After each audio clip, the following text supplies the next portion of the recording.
എന്റെ പിള്ളേരെ പഠിക്കുന്ന കാര്യങ്ങളെല്ലാം നമുക്ക് അങ്ങ് മാറ്റി വെക്കാം, കുറച്ച് റിലാക്സ് ആവും. പഠിത്തമൊക്കെ മാറ്റി. ഇപ്പൊ നമ്മുടെ സ്കൂളിന്റെ പിന്നെ ഈ ഒരു അധ്യയന വർഷമൊക്കെ തീരാൻ പോവാന്ന് എല്ലാവർക്കും അറിയാം, അല്ലയോ? അപ്പൊ നമ്മുടെ സ്കൂളിൽ ഇനി പുതിയ അഡ്മിഷനുള്ള കുട്ടികളൊക്കെ വരണം. അപ്പൊ നമ്മുടെ സ്കൂളിനെ പറ്റി, നമ്മുടെ വീടിനടുത്തുള്ള ആരെയും വന്ന് നമ്മുടെ സ്കൂളിലെ കരിക്കുലത്തെ പറ്റി, നമ്മുടെ ആ ഒരു പിന്നെ അക്കാഡമിയെ കുറിച്ചൊക്കെ ചോദിക്കുമ്പോൾ നിങ്ങൾ എന്തായിരിക്കും പറഞ്ഞു കൊടുക്കുന്നത്? അഖില് പറഞ്ഞു.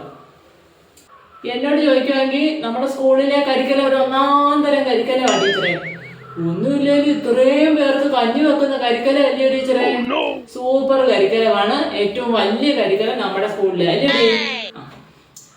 പക്ഷെ ഞങ്ങളുടെ വീടിന് അടുത്തുള്ള അംഗനവാടിയിലെ അമ്മണി ചേച്ചിയുടെ കരിക്കുലം ഉണ്ടല്ലോ, നല്ല സൂപ്പർ കരിക്കുലം. എന്ന് വെച്ചാല് കഞ്ഞി വെച്ചതിന് ശേഷം അവര് നല്ല വൃത്തിയായിട്ട് തേച്ച് കഴുകി മിനുക്കി വെക്കും. കരിക്കല വന്ന് കണ്ടാൽ പോലും പറയത്തില്ല. അതുപോലെ വൃത്തിയുടെ കാര്യത്തിൽ അമ്മണി ചേച്ചിയാണ് കേട്ടോ. അല്ലാതെ നമുക്ക് ഇത്രയും പേർക്ക് വെച്ചു വിളമ്പുന്ന നമ്മുടെ സ്കൂളിലെ കരിക്കല അത് അടിപൊളിയാണ്, പറയാതിരിക്കാൻ പറ്റത്തില്ല. ഓടാ, കരിക്കലത്തെ കുറിച്ചല്ലടാ ഞാൻ ചോദിച്ചത്, കരിക്കുലം. ഓ എന്റെ ദൈവമേ.